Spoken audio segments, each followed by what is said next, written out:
with meteorologist Brian Ramsey.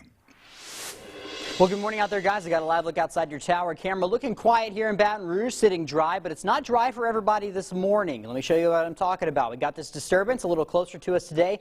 The disturbance is a little weaker, though, but still seeing several showers and thunderstorms out there this morning. Most of them are towards the coast, but let's go ahead and take a closer look, see where that rain's falling right now. Looks like we got some showers and storms heading towards New Orleans right now, even raining in New Orleans in a couple places. Donaldsonville, Thibodaux, Morgan City getting rain at the moment. Looks like Gonzales, maybe Sorrento, really not as much as Gonzales, more like Sorrento, getting some of those showers here just within the next 5 to 10 minutes. So grab the umbrella before you head out the door. We're dry here in Baton Rouge, but we also got one thunderstorm here in West Feliciana Parish. That's right there over Jackson. So just north of Jackson, we got one thunderstorm heading north towards Woodville. Temperatures right now sitting in the mid-70s, 77 in Baton Rouge, 74 in Liberty right now, 76 in Grosse Tete right now.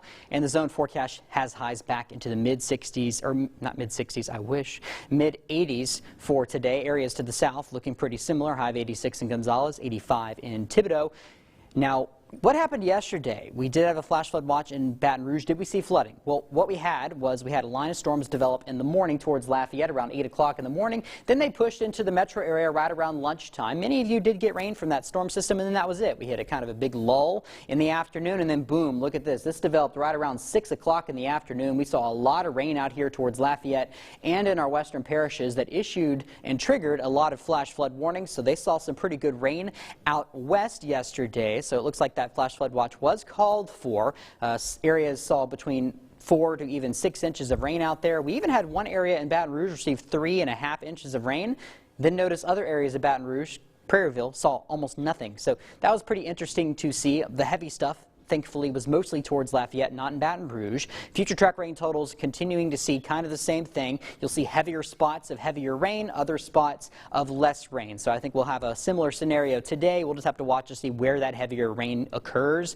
Future track radar tracking those thunderstorms this morning, continuing to see them push into the area. They'll remain isolated, though, and then as we get into the afternoon and evening, expecting a more wide coverage in showers and thunderstorms. Could see heavier downpours with those storms as we get into the evening hours. Your flood potential outlook also has us under another slight risk for flash flooding. That's a level 2 out of 4 risk. We'll have to watch it closely. Rain chances staying very high today, mostly because of the rain in the afternoon and evening. But the coverage remains elevated into the weekend, and next week we're still not getting any relief from that rain. It stays wet. Tomorrow we got a level 1 out of 4 threat for flash flooding. Same for Sunday, so the weekend there is still a risk for heavier rain. 1 to 3 inches expected in the next 7 days in Baton Rouge. Areas towards the coast maybe a little more, but this is just areas, this is just kind of across the area in general, not talking about those thunderstorm totals, which are going to be a whole lot higher. Now, the tropics are also something to talk about. We have one tropical wave in the open Atlantic, only a 20% chance of it developing, so that hasn't changed. It's still very far away. This other wave has now moved into the Caribbean. It's barely even a wave, though, so still only a low chance of it developing in the next 5 days, but it is in the Caribbean, so we will have to watch that a little closer. As for your 7-day forecast, we got a high of 86 today and tomorrow. Plenty of rain continuing for the rest of the weekend, and then it looks like next week is staying very wet with highs continuing to stay below 90 degrees.